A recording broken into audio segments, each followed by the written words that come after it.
Karena tujuan kami adalah tidak hanya menuntaskan mereka untuk mendapatkan ijazah SMA, tapi menyiapkan mereka untuk mereka bisa mempersiapkan hidup sesudah lulus dari SMA Selamat Pagi Indonesia ini. Salah satu cara untuk memotong mata rantai kemiskinan adalah dengan mendapatkan pendidikan yang layak. Tak jarang, anak-anak di Indonesia banyak yang mengejar untuk mendapatkan beasiswa bahkan sampai ke luar negeri. Untuk mendapatkannya pun mereka harus berlomba dan mereka harus bersaing dengan mereka yang memiliki otak pintar dan cerdas. Lalu bagaimana dengan nasib anak-anak yang tidak terlalu memiliki nilai intelijensi tinggi, tetapi mereka tetap ingin mendapatkan sekolah gratis di tengah keterbatasan biaya? Di Kota Batu, Jawa Timur, ada SMA Selamat Pagi Indonesia. Dengan konsep menghargai perbedaan, menjunjung tinggi Bhinneka Tunggal Ika, anak-anak dari Sabang sampai Merauke, mereka dapat mendapatkan fasilitas gratis di sini.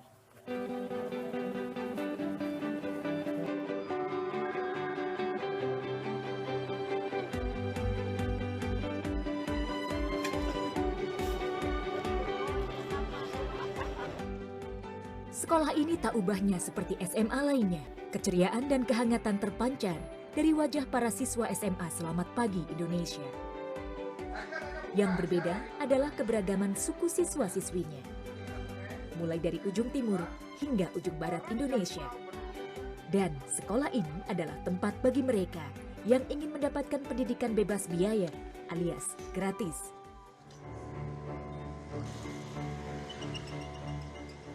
Selamat Pagi Indonesia merupakan sekolah tingkat menengah atas yang terletak di Kecamatan Bumi Aji, Kota Batu, Jawa Timur. Berdiri sejak tahun 2007, sekolah ini berfokus memberikan pendidikan bagi siswa yatim piatu yang tidak mampu sehingga membuat mereka terpaksa putus sekolah.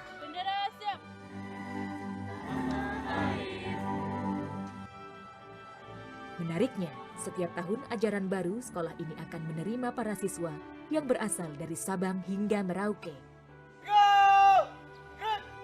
Selain itu, dalam setiap angkatan selalu ada siswa-siswi dengan beragam agama, Islam, Kristen, Katolik, Hindu, dan Buddha.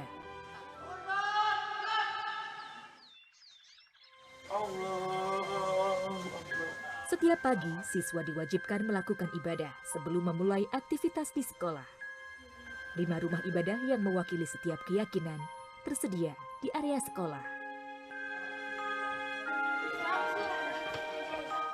SMA Selamat Pagi Indonesia memiliki sistem yang berbeda dibanding sekolah lain. Umumnya sekolah tanpa biaya atau beasiswa biasanya diberikan kepada anak-anak kurang mampu yang memiliki inteligensi tinggi. Namun tidak di sekolah ini. Kesempatan bersekolah justru diberikan untuk anak-anak yatim piatu dengan kondisi keluarga tidak mampu yang memiliki kecerdasan intelektual di bawah rata-rata. Ini sesuai dengan keyakinan pendiri Sekolah Selamat Pagi Indonesia yang merasa bahwa setiap anak menyimpan potensi yang bisa dikembangkan. Adalah Julianto Eka Putra atau yang akrab disapa Kok Jul, seorang pengusaha asal Surabaya yang mendirikan SMA Selamat Pagi Indonesia. Ojul, ini di sini terlihat sangat ramai sekali ya, dan sangat terlihat mereka ini beragam sekali untuk melakukan latihan untuk tarian nanti malam. Ini Kojul, sebenarnya apa sih yang membuat Kojul itu menginginkan anak-anak dari seluruh Indonesia untuk hadir di sini? Karena begini, saya juga terinspirasi oleh kejadian baik itu kerusuhan tragedi 98, kemudian kerusuhan Sampit antar etnis, di Ambon juga, di Sulawesi. Nah, Indonesia ini kan terdiri dari berbagai macam suku, ras, dan agama. Saya itu hanya ingin gitu, supaya Indonesia itu betul-betul Bhinneka Tunggal Ika itu menjadi sesuatu. Nah, saya ingin agar anak-anak yang dari Aceh itu juga mengetahui bahwa mereka punya saudara setanah air gitu ya, orang-orang yang suku Jawa, Madura, yang Ambon, yang Papua.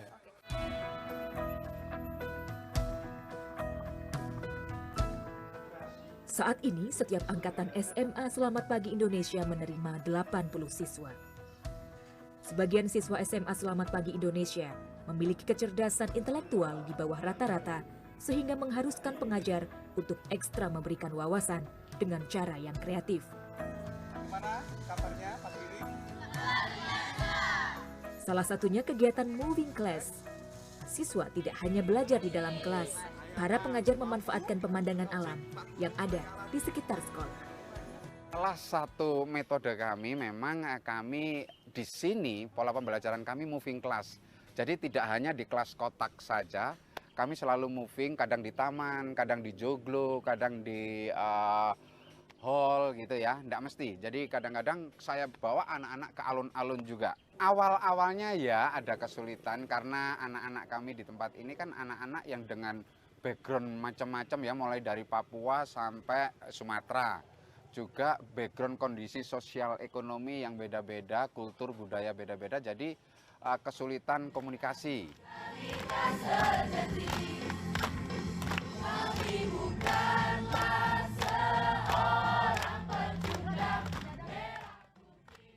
SMA Selamat Pagi Indonesia mendapat akreditasi A pada 2015. Itu artinya sekolah ini setara dengan sekolah negeri maupun swasta pada umumnya. Kurikulum yang digunakan pun berdasarkan kurikulum Dinas Pendidikan. Dalam melaksanakan pendidikan, Kepala Sekolah SMA Selamat Pagi Indonesia menerapkan sistem paksa yang merupakan singkatan dari Pray, Attitude, Knowledge, Skill, dan Action. SMA Selamat Pagi Indonesia ini secara formal, legal, kami sama dengan sekolah pada umumnya. Tapi yang membedakan adalah bahwa kami tidak hanya mengedepankan pada kurikulum yang ada di pendidikan nasional, tapi di sini kami juga menekankan pada pendidikan life skill dan entrepreneurship.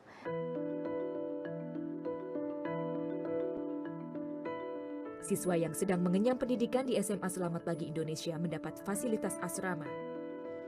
Di sini, semua siswa diajarkan nilai tanggung jawab. Setiap pagi, anak-anak diwajibkan melakukan ibadah dan melakukan piket membersihkan asrama sebelum berangkat ke sekolah. Nah, juga ada yang ketika dibangunkan pagi, kemudian yang mana ketika mereka bangun, ya setelah bangun, itu tidak langsung bangun. Nah, terus kemudian kita nyari, ditunggu kawan-kawannya ibadah tidak muncul-muncul. Kemana ya? Ternyata ada di kamar mandi, ketiduran. Sambil jongkok di atas klosetnya tidur begini. Nah, itu mereka. Ya, keberhasilan SMA Selamat Pagi Indonesia memang tidak bisa dipisahkan dari pendirinya, Julianto Eka Putra.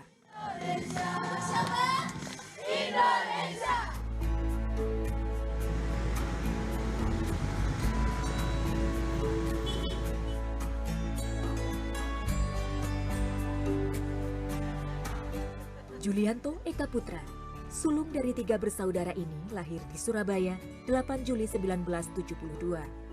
Julianto atau Kojul adalah alumni Universitas 17 Agustus Surabaya, jurusan ekonomi. Ia sempat bekerja sebagai karyawan swasta di salah satu bank besar di Indonesia. Namun, Kojul hanya bertahan bekerja di bank selama sekitar 3 bulan. Ia memutuskan untuk resign dan memilih untuk memulai usaha sendiri. Kojul kecil berasal dari keluarga yang sederhana. Ia sempat bersekolah di lingkungan dengan perbedaan tingkat sosial dengan teman-temannya. Namun perbedaan strata sosial itu tidak membuat Kojul minder. Ia justru berusaha mendapatkan uang saku lebih dengan berjualan kelereng. Dari berjualan kelereng, jiwa kewirausahaan Kojul muncul. Pemicunya, kita ngelihat teman-teman kita bisa bebas minum es campur, beli pastel, beli nasi bungkus di sekolahan. Kitanya cuma bisa beli es sirup gitu kan. Kan pemicunya enak juga kalau bisa beli-beli gitu. Tapi kan saya tahu mama papa saya sudah berusaha yang terbaik. Jadi ya gimana caranya aku bisa dapat uang.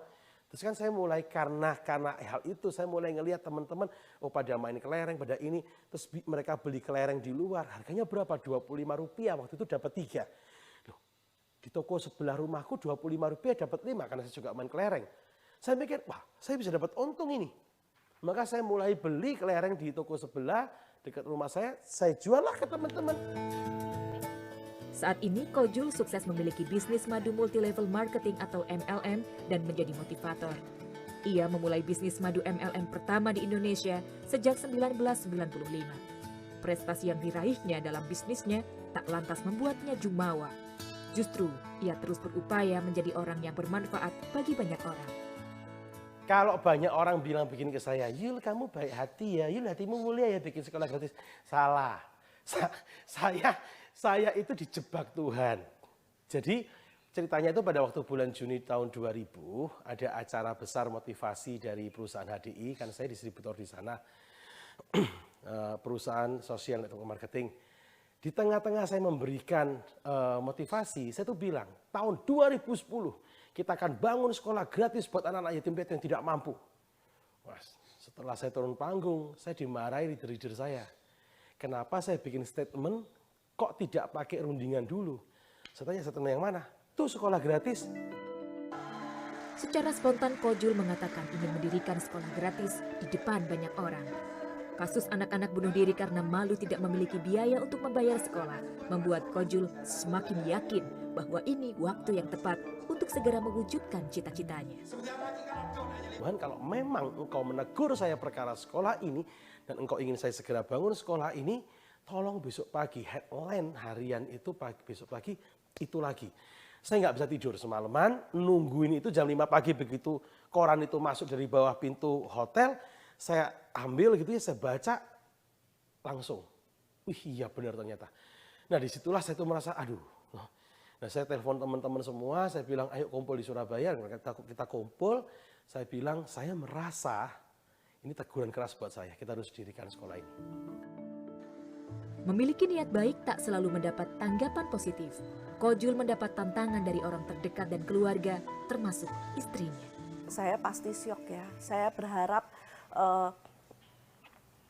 bulanan untuk saya naik, uang yang ditabung juga naik, itu saya berharap sekali. Seperti itu, tapi kan setelah dia berikhtiar seperti itu, saya ya kaget. Saya orang pertama yang tidak setuju, karena kecuali kalau 50 juta itu sudah berbulan-bulan gitu lain lagi. Tapi ini 50 juta itu baru bulan pertama dia dapat. Awal visi sekolah gratis ini tercetus pada tahun 2000.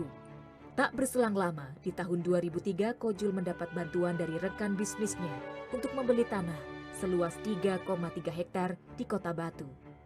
Dan 2 tahun kemudian pada 2005 pembangunan SMA Selamat Pagi Indonesia dimulai. Biaya yang dihabiskan mencapai 10 miliar rupiah. Dana ini ia dapat dari uang pribadi dan sumbangan dari rekan-rekan kerjanya. Tahun 2007 sekolah gratis SMA Selamat Pagi Indonesia berdiri. Sejak 2010, Kojul lebih aktif membina anak-anak di sekolah. Ia memberikan pelajaran tentang motivasi-motivasi kehidupan kepada muridnya. Kojul ingin mental anak-anak tidak hanya sekadar memiliki pikiran positif, tapi juga harus berani bertindak untuk mewujudkan cita-cita. Meski hanya jenjang pendidikan SMA, Kojul berharap sekolah gratis ini bisa menjadi jembatan prestasi untuk anak didiknya. Di mata keluarga, sosok Kojul dipandang sebagai seorang yang keras, baik, dan tidak pernah menunjukkan kesedihan maupun kegelisahan ketika dirundung masalah. Dukungan keluarga sangat berarti bagi Kojul. Yeni, yang dinikahinya pada 1998, awalnya sempat menolak keinginan Kojul mendirikan sekolah gratis. Namun kini anak-anaknya pun mendukung langkah Kojul. Kojul dan Yeni dikaruniai 3 orang anak.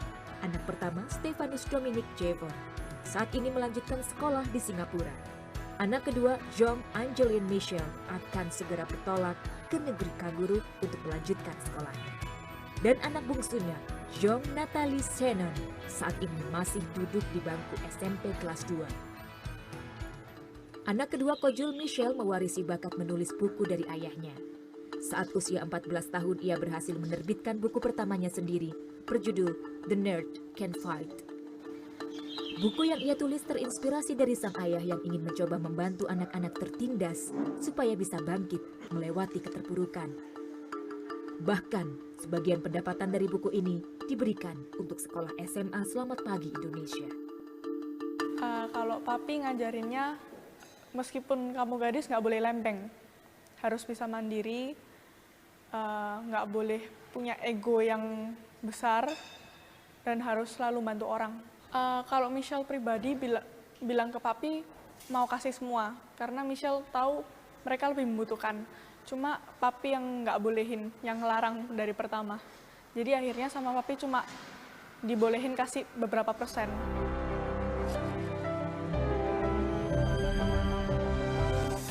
Sekolah gratis Selamat Pagi Indonesia memang tidak mendapatkan bantuan dari pemerintah. Meski begitu, selama 3 tahun bersekolah, siswa-siswinya mendapatkan uang saku yang diberikan setiap bulan.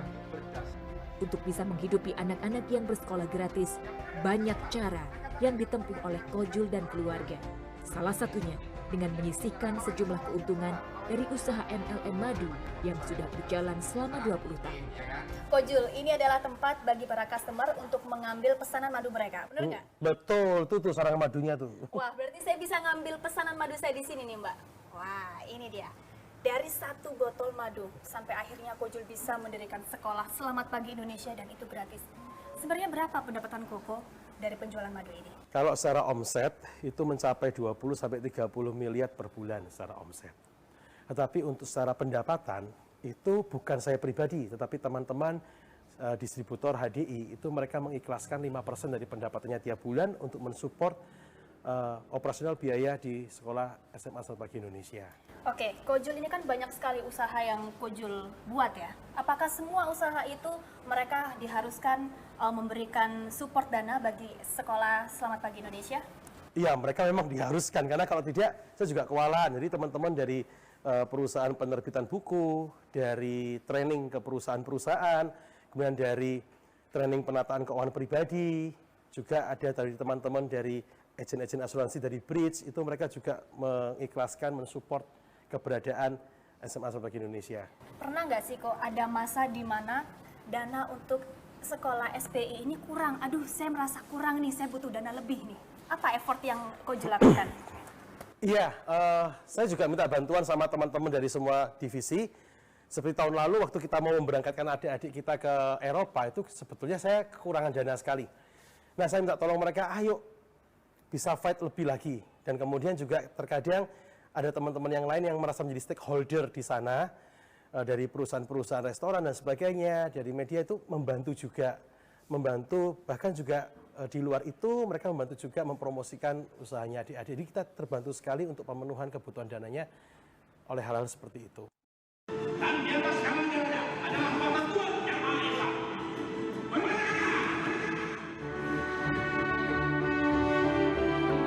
Ternyata Kojul tidak berhenti mendirikan sekolah gratis saja.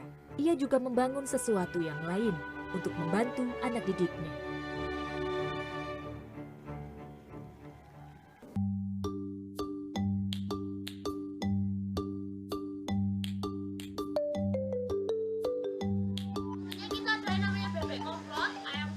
Inilah Transformer Center yang dibangun Julianto Eka Putra sebagai laboratorium praktik wirausaha bagi siswa. Transformer Center didirikan di kawasan yang sama dengan SMA Selamat Pagi Indonesia. Sekolah ini menerapkan 20% teori dan 80% praktik. Selain mendapatkan ilmu formal di sekolah, mereka diberi fasilitas untuk belajar berwirausaha di Transformer Center.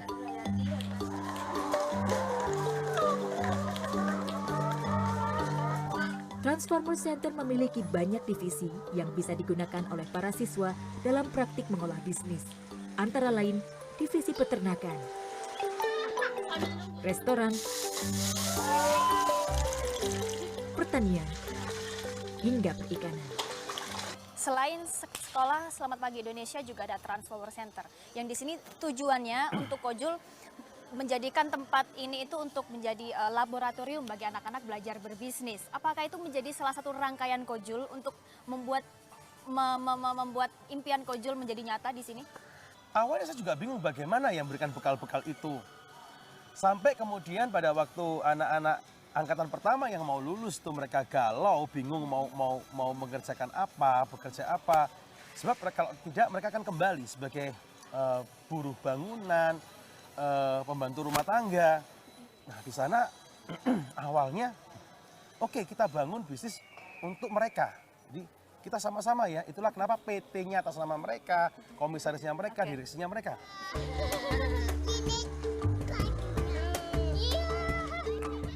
Tidak sekadar menjadi tempat bagi siswa untuk belajar, kegiatan ekonomi di Transformer Center juga diterapkan secara nyata. Salah satu divisi yang paling memikat masyarakat untuk datang ke Transformer Center adalah Kampung Kids. Kampung Kids menjadi wahana wisata yang cukup populer di Kota Batu.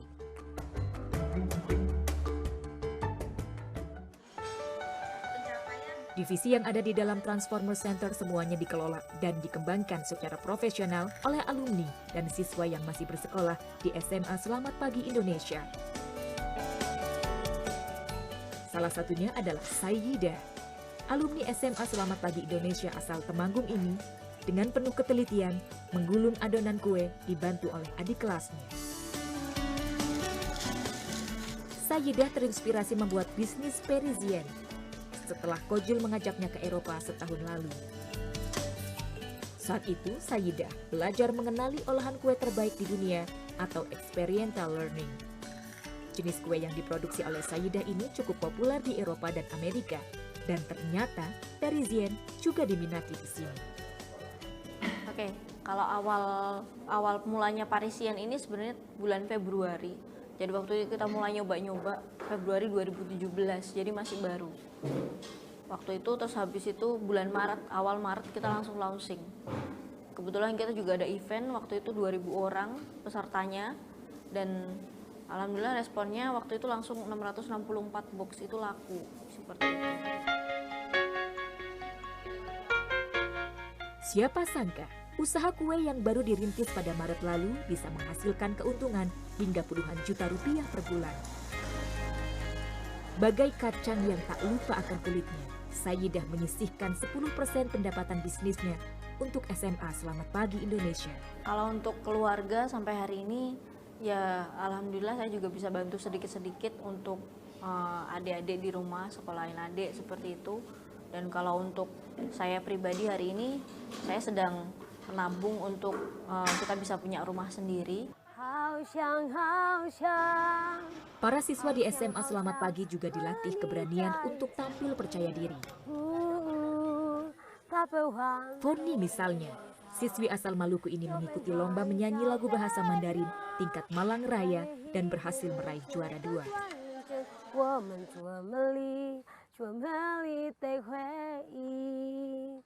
Jadi waktu itu di kelas saya, karena kita kan dari Sabang sama Merauke, jadi waktu itu ditanyakan sama Lause bahwa di sini siapa yang ingin untuk nyanyi. Dan waktu itu teman-teman saya sampaikan bahwa ada salah satu teman dari Ambon, dia suaranya bagus.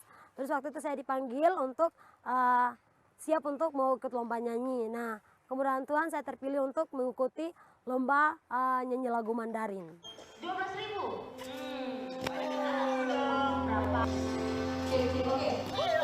Harapan lagi, pasti Kojul ingin memberikan memiliki keinginan bagi anak-anak ini ingin menjadi seperti apa lagi sih? Apakah cukup sampai di sini saja? Oh enggak.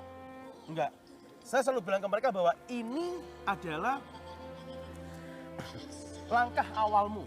Apa yang sudah kamu capai ini dengan kamu bisa membeli tanah untuk rumahmu sendiri. Ini jangan kamu jadikan puncak dalam perjalanan hidupmu, ini justru awal. Nah, apa yang saya harapkan dalam diri mereka, saya berharap mereka pun akan tumbuh juga sehingga mereka bukan hanya bisa mengangkat hidupnya mereka sendiri. Sadar akan perbedaan, Kojul meyakini kecerdasan anak tidak hanya sekadar terlihat dari nilai akademis. Banyak sekali potensi yang dimiliki oleh setiap anak. Serangkaian upaya telah ia lakukan agar anak didiknya bisa menjadi pribadi yang jauh lebih hebat dan bermanfaat bagi Indonesia tercinta.